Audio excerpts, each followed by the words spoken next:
Hello, I'm George Strimel. We're right here at the floor, on the floor of the Eastern Regional meeting of the Alliance for Community Media, along with Jersey Access Group. And we welcome you to a very special program talking about community building through access television.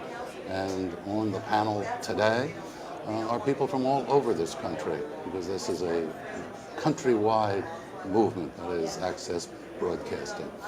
Well, let's begin by letting some of the people introduce themselves. We'll start with Debra.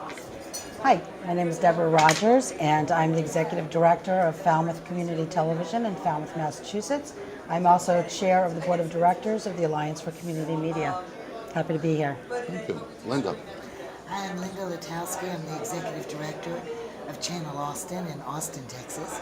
I also serve as the Southwest Regional Representative on the Alliance for Community Media Board of Directors.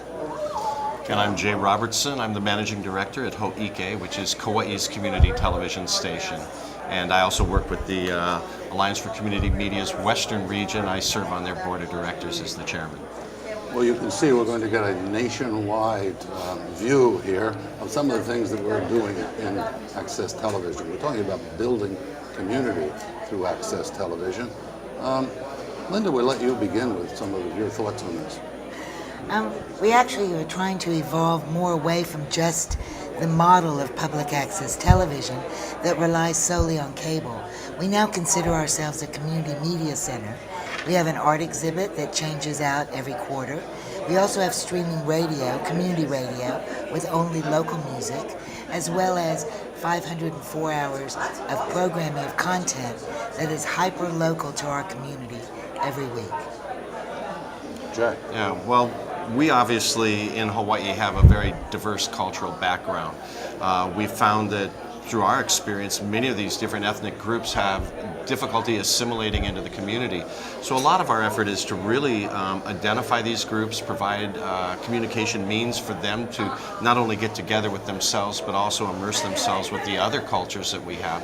So we've worked really tightly within those different demographic groups on our island, in addition to a variety of nonprofit and community organizations that really need help reaching out and explaining their services and programs. So we look at the impact that we might be able to provide to our island in whole, and then use our media resources to help build those things, make connections, develop relationships, and really grow a much better place for all of us to live, where we understand each other better. Debra, you see this as chairman of the national board as well as operating a local operation. Tell me, are we being successful in all those areas? I think we are. I think that years ago when we started making that move from local access, opening the doors and hoping that they walk in the door, to really being much more proactive in terms of going out to the community, finding ways to bring them in, engaging them. I know in Falmouth, like Linda, we also have a community art gallery. We identify as a community media center. In addition to our art gallery, we have a community computing center for seniors. And we also look for ways to partner within our community, with our nonprofits, community groups, our municipality. And I think we've been very successful, and I think across the country, access centers are being very successful by being proactive and looking for ways to engage people. Jump sort of right into the whole matter of partnerships, which seem to be so important these days. And I know you had some thoughts of that, Debra, and maybe you can continue with that. Sure, I'd be happy to. One of our strongest partnerships, I think, is the partnership that we have with our local emergency operations in our town. We are part of the Emergency Operations Center, and I attend all of the meetings. We just recently have a live feed put in there so that if there is an emergency, we can go live right from the fire station, which is the operations center. We are providing training to IT staff, to first responders, so that they can go on the air immediately, go on our channels, and we can drop out to all of our local channels, P, E, and G. And we can put information up. They can see what's going on in terms of decisions as they're being made. Our fire chief, our town manager can speak to the community, or likewise, they can just put a community bulletin board announcement, either taking over the channel and putting up an announcement on the entire channel, or running a scroll across the channel. So I think that that is a really key area that we're working within the community. We also have strong partnerships with organizations that work with youth. And we have 2 kids clubs that are meeting right now, very large kids clubs. We may expand that to 3 or 4 because there's so much interest. And in terms of ways of engaging nonprofits in the community, we do a PSA day each year, and we invite local nonprofits to come in. We have some of our newer trainees who will run the camera, direct, and work with them on creating a public service announcement, which will run. So there's so many things. One of the really fun things that we did, and this was not an idea unique to me, was we had a variety of people from the community come in and read sentences from the Declaration of Independence. And then we edited it all together. And so that you had all these different people, different ages, different backgrounds, sort of speaking it. And then next year what we hope to do is do the same thing with Martin Luther King's I Have a Dream. I can go on, but there's other people here too, so I want to... Linda, are you doing some of the same partnership type things out in town? Our mission at Channel Austin is to create community through media. And I think we focus, as Deb said, a lot on youth. We just completed an iYouth Fusion Fest where we had over 100 entries.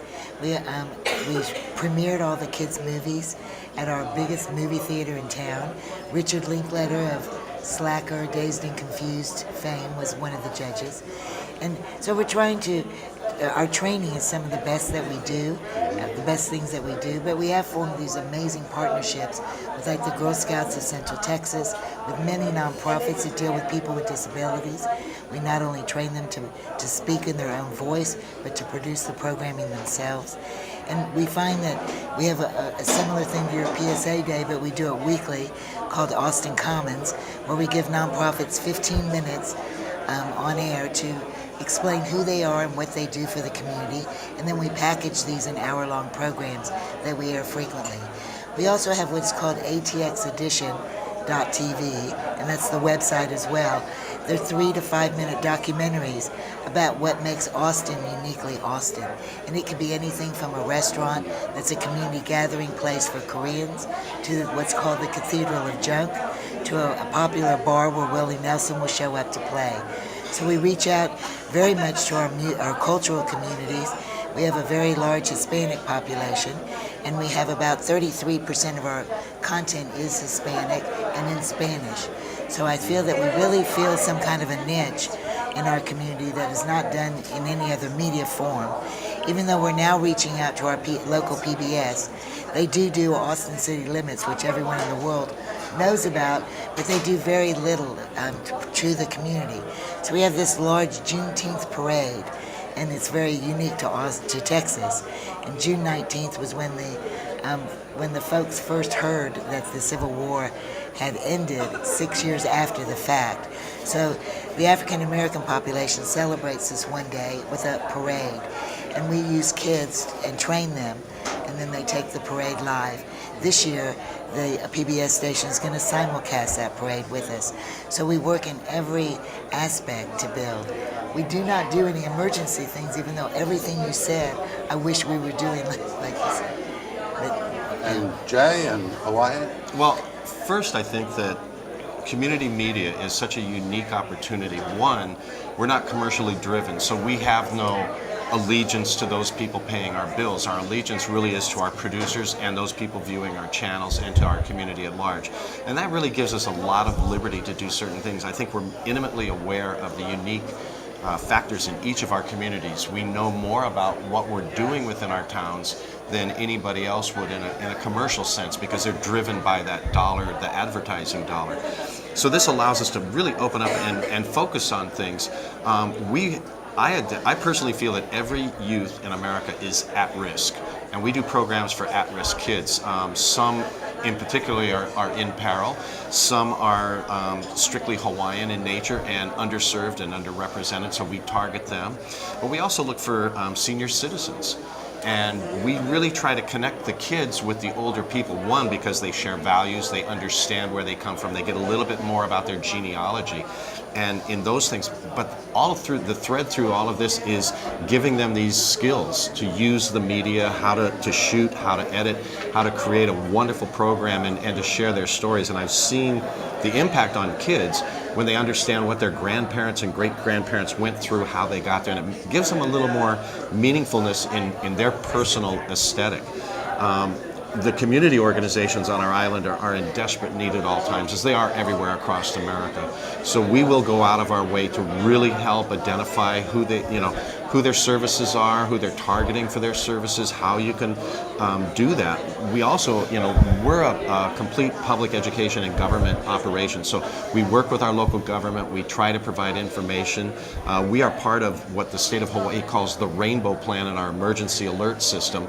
The Rainbow Plan, unfortunately, is down a little ways. It's not the first responder, but we are a critical element to providing that, those situations. And throughout the year, we are threatened with hurricanes and tsunamis and floods and high surf and a variety of calamities, potential calamities. And so, for the most part, people know that, one, you're going to turn your radio on when you really want that first important information. But if you want more depth, detail, and some better explanations of things, then obviously our community station, which is the only local provider of video content. Everything else is either brought in by satellite or cable from a great distance, and so there's no personal relevance. And I think that's one thing that all of us do, is we create that personal relevance within our viewership, and that to me is a key part of it. And the end result is, and I think we could fast forward to the end of this story, is that I can see the fabric of our community much more tightly woven. I see success everywhere we go. We recently did a program with the March of Dimes. They exceeded their goal by $15,000 in fundraising on a one-day event. And we had spent 3 weeks helping to promote this event, really justify it. Not so much just come down and walk, but it was, this is what the March of Dimes does. This is a family, their ambassador family, and this is how the March of Dimes affected them. And just as one example, I think that really, and you can play that through any other nonprofit organization, what we can do to give that emotional impact and appeal and really give a face to the service that they provide, I think that's one thing we do better than anybody, because that's who we are. We really fit. One thing you mentioned, and just for the general audience, is that you are a complete PEG operation. Does that mean you have 3 stations? Well, actually, we're one operation. I have 4 channels. One of them is a public access channel, one is a government access channel, and we have 2 that are education. The University of Hawaii provides content for one of the channels. The other channel is from the Department of Education, and they provide distance learning programs, including GED, adult ed, and things like Now, that. Linda, are you also multiples? No, in Texas we're all divided, so we are considered public access out of the PEG. But we're very proud to have the longest continually running public access channel in the country, Channel 10. But we're one of the oldest. And the motto in Austin, Texas is keep Austin weird. And unfortunately, folks think that our station, that our building, is the mothership of that. But that's not true, because as Jay was saying, the content covers everything from spiritual, and that's just not the Baptist or the traditional religions, but it's also the atheists have had a show on for over 30 years, continually, starting with Madeline Murray O'Hare. But we also have cultural programming. We just finished 10 hours of a spoken word poetry showcase in honor of National Poetry Month. And it ran the gamut from traditional poetry all the way to slam poets and people who sang their poetry.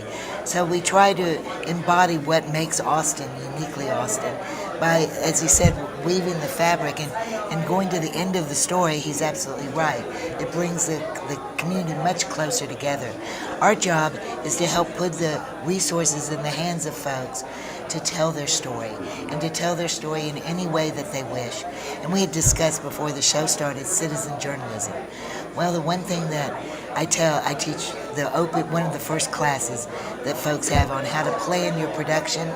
But I tell each and every person that walks into the station that when they have a camera in their hand, they are a citizen journalist. That regardless of what their story is, it is a story about them or for their community. And this embodies a sense of pride. And it also, I know it's become a fancy buzzword in this time, but since the early 70s, that's what the folks of every community, whether it's public, education, or government, That's the stories that they're telling as a citizen journalist. Good. Do you also operate multiple channels in Falmouth? We are public educational government access. As of right now, we have two channels. The P&G Share one channel. The E is another channel, but very shortly we will have that third channel, and we'll be able to move the government to that third channel. Really appreciated what you were saying about moving the kids and the seniors together. We just did a partnership with our local historical society and our library and the University of Massachusetts Boston. It was called the Mass Memories Roadshow, where people came into the library, they brought pictures, they talked about their family. These were people from Falmouth. They showed pictures, talked about the history of their families in Falmouth, what they did for work. And I think that those are the kinds of things that really bring our family, our community closer together as a family and understand each other, understand our differences, understand our similarities. But I love the idea about having the kids work with the seniors because we have a large senior population. Well, that's what we're all about. And, I think that Georgia, I think what's interesting here, though, is I don't believe that in the very beginning, in the origins, this is the direction that community media was taking. I think as an evolutionary process and realizing this is the greater need, we jumped into that. I would think that what happened was that this is the direction that public broadcasting was going on. When they gave up doing what the mandate was, it was left to this kind of television. And now we can spread out beyond this, somebody said, just television. This was the idea. We were going to be the Chautauqua with public broadcasting. That has gone, quite frankly. And now we are left to take up that challenge. And I think we are doing a very good job of it. We are with great leaders. I mean, it's really the leadership. And I think if we look to the Alliance for Community Media, my inspiration comes from attending events like this. I've learned so much from sharing with these people and listening to what they do. So this collective effort, it also plays another part to that. And also, what about the new media, if you will, the so-called social networks and what have you? Linda, tell us a little about what We you're just doing had in an that. hour-long program where we invited what we consider the social media gurus in Austin, Texas. And actually, they're nationally known. Someone spoke about blogging, someone spoke about video for nonprofits, another spoke about Twitter, and the fourth spoke about Facebook. And you could only contact them, even though it was a live show on cable and we were streaming live. You could only tweet or text to get your questions answered. And it was a phenomenal way of introducing our community to these geeks, as people call them. But they became real people and they were so engaging. And at the same time, it embodied what we're doing as a station, is that we have embraced this. We definitely run a Facebook and a MySpace page, and it announces everything that we're doing. We tweet at least 4 or 5 times a week about anything. Recently, Kane, who played Superman, was shooting a movie in Austin, and he came by he was on a producer's show. So we tweeted out there that Superman has arrived at Channel Austin. And the response we got was amazing. So it's a way to get the word out immediately, and we embrace it as part of our marketing and promotional strategy. Now, Debra, there in Falmouth and other places in the country, because you see a lot of things in the country. Is this a big new phenomenon? I think so. I think a lot of people are especially using Facebook to communicate and get more interactive. I think that's one of the biggest goals, is to engage people, have them feel involved. And one of the great things I think about social media is that people that may not have been involved, they didn't want to come in, they didn't want to take a workshop necessarily, produce a show, but they might have been viewers. So really that was just sort of a one-way relationship where you were putting on the programs and they were watching it. By engaging them in Facebook, and we have, I'm not sure exactly how many Facebook friends we have right now on Falmouth Community Television's page, but What's been nice is if we have a show on that evening, or if we want just some feedback from a program that's been on, we'll put out some information on Facebook, and there'll be back and forth. And I think that that's just been one additional tool to engage our community, to promote not only the programs but events that are going on, and workshops, things like that. We also have a Drupal website, which we can update regularly. We hope to engage our community a little bit more in getting involved in using our website. We're streaming our videos. We're also offering video on demand now. We're not tweeting yet. We've got to figure out who's going to do that, because I think it takes a lot of time to do all these other things, and most of us have fairly small staffs. But I think it's been a great way to sort of be more two-way, be more interactive. Jay, you mentioned earlier about this sort of thing. What are you doing out there in Hawaii? Studying what everybody else is doing. Well, we said that this is a good place. In one sense, we're still looking and investigating and hoping to do that. Our primary social media network enterprise right now is probably assisting our producers in preparing something to put on YouTube. We don't do any of the other. We're not involved with that yet. It's still in the we wish we could do it stage, and so I'm here to find out a lot more about it. Drupal is certainly one of the advances that's coming on, and it's very popular within community media, and we'd like to be able to do that. Our impression, and after I hit the vendors over here, I hope to be able to replace. We have some old equipment. It works very well, but it doesn't do everything that we need to do. So we do intend to be able to stream our content. We would like to have video on demand. Because of our isolation, it pits an interesting question as to how far out do we want to go and how connected do we want to be with the rest of the world, as opposed to maybe connecting. And my ambition is to open a very small satellite center on the opposite sides of our island, because the driving distance is, although it's only 30 miles, it still takes an hour and a half to drive that. And so rather than do the Twitter and the Facebook, I'm going to invest my money into providing a small satellite media center up there, and then figuring out the way to connect all of us. And I think it would be easy to take the next step once we can achieve that. So, we're in a very different position, and I think that being on the mainland and the closeness of everybody here, in some sense, through the highways and your railroad systems and everything else, it allows for that, and you do feel closer to somebody. People in Philadelphia can't understand what goes on in New York, whereas on my island, we don't really care what goes on anywhere else, and we're just busy with our day-to-day life. So. Well, after you're taking a long time to get around, they should be on Cape Cod during the summer. That's true. All this also happens. Well, and for us too, when you talk about how far out do you go, for us, because we're on Cape Cod, we have a lot of snowbirds. So we have a lot of people who leave the Cape during the winter months, go to Florida, go to New Mexico. And so by offering our programming streaming or on demand, and we're not doing everything on demand, mostly municipal meetings at this point, we can keep them involved, we can keep them watching, and it's what's really heartening, which is really great, is we'll see an article or a letter to the editor saying, I was sitting in my home in Florida watching the selectmen's meeting and I had to comment.